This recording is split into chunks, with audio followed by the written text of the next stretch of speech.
games. How's it going this week? I mean, great still. You pleased with where they're at? Or I am. I think in general, I just got done telling them the same thing. I think in general, we're practicing a lot better.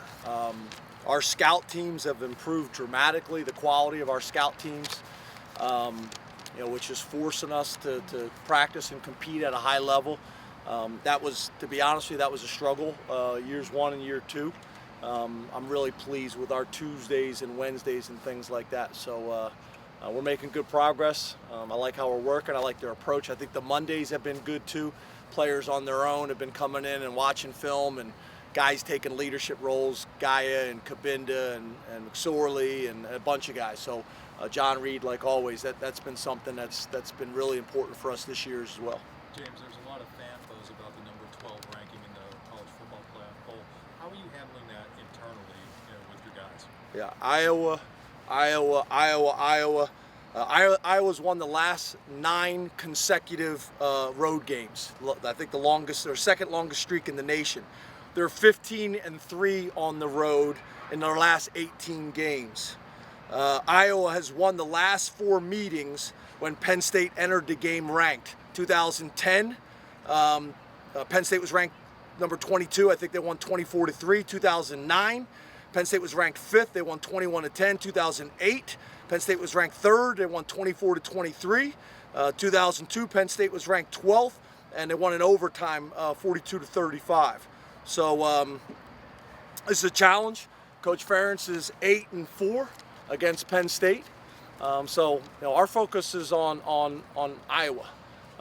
All the rest of it is nice externally that people are talking about it, but internally it's Iowa, Iowa, Iowa, Iowa, Iowa, Iowa, Iowa, Iowa, Iowa, and Iowa, and Iowa. Are you ready for that question? Huh? I was ready to talk about this. I was going to make an opening statement, but then I forgot. But I was waiting for you guys to ask me something that I could use it. did you rattle it off to the team, or is it just to try and impress Mike with the numbers? Or? I try to use different stats every day. We use in our team meeting, in the PowerPoint. I don't hit them with it all in one day. I kind of spread it out. But they're aware. They're aware we're playing a very, very good football team that's won a lot of games. That's basically returning their entire roster for the most part that they had last year that went to the Big Ten championship game. And we got a challenge. They play very, very sound. They're smart. They're physical. They're tough. It's going to be a challenge. So, yes, sir. Sorry about that. I thought it's okay. I'll stop. No, hey, when you look at Coach Ferentz, and given the climate in college football today, when it's so quick for schools to ask coaches, when you look through some of the things he's been through, ups and downs, is it kind of reassuring to you, or does it, that they've stuck with him through 19 seasons, something like that, through ups and downs, and things like, especially in an era when you don't see that as much, where coaches get the quick jank. Yeah, because I don't think it's common. So I would say no, not for me. Because I just don't think that's common in the industry. But you look at Iowa in general, you look at how many coaches they've had been there one after another. That's kind of their culture, which is awesome. It's funny. I remember being here when I first got here and having a conversation with Sandy. You look at Russ Rose and what he's built, and you look how he built it. Obviously, you make an argument the #1 women's volleyball program in the country, and he built it. And most of his success has been on the back end for a number of reasons. But I think it's important. I think consistency on your staff with assistant coaches, consistency at the top is important. We know that better than anybody. Us in East Stroudsburg, where my coach has been there 50 years. I think those things are important. So it's great to see a guy like Coach Ferentz, who always puts out an Iowa team that you have to be ready for. The statistics that I just went over with you, I think, are obvious, and we got to be ready to play. None of those other things matter. We can't bank any of the points from last week.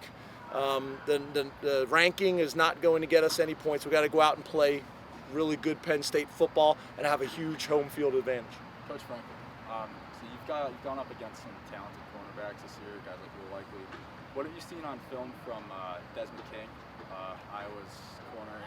He's one of the more elite guys. What are you expecting from him on Saturday? He really reminds you. You look at the recruiting model and how he got there.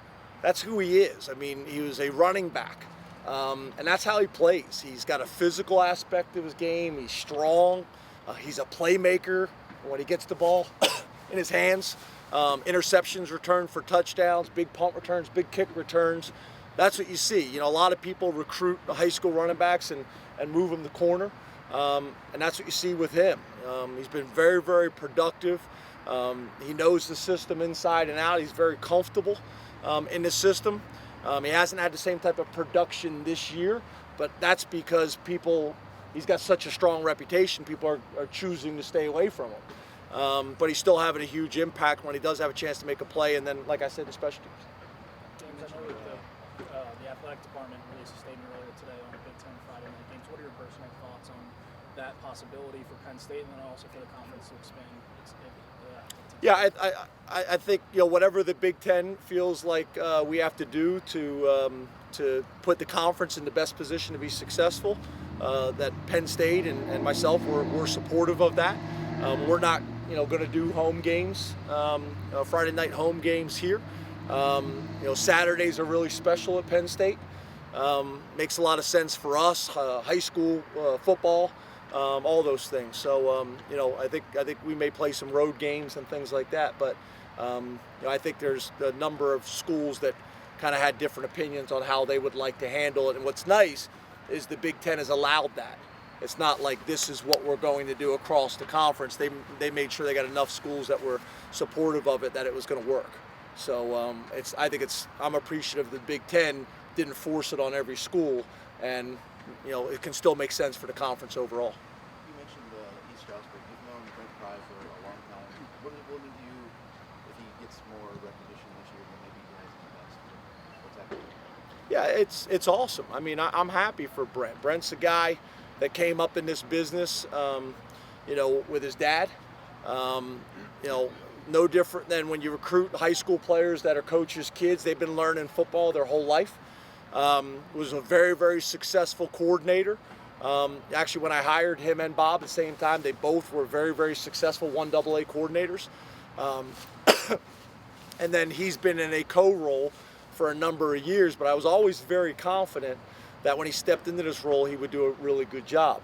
Obviously, until he actually does it, you never know, but I was very confident. I think you guys saw there was no hesitation, you know, when that decision, you know, came out.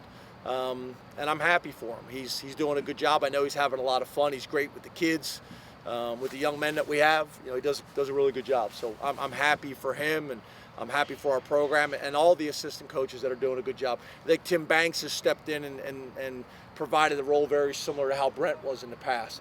And then Terry just keeps getting better and better, and Sean obviously has been really productive at his position for a number of years.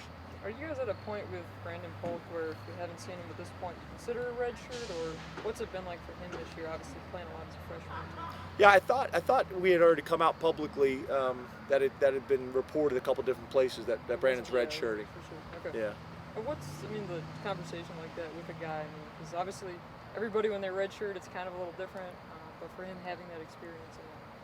Yeah, he has an injury, so it you know, doesn't make sense. You know, and he's got an injury right now, can't practice or play, so it just makes sense. You know, so it's not like it's a tough conversation because it's obvious.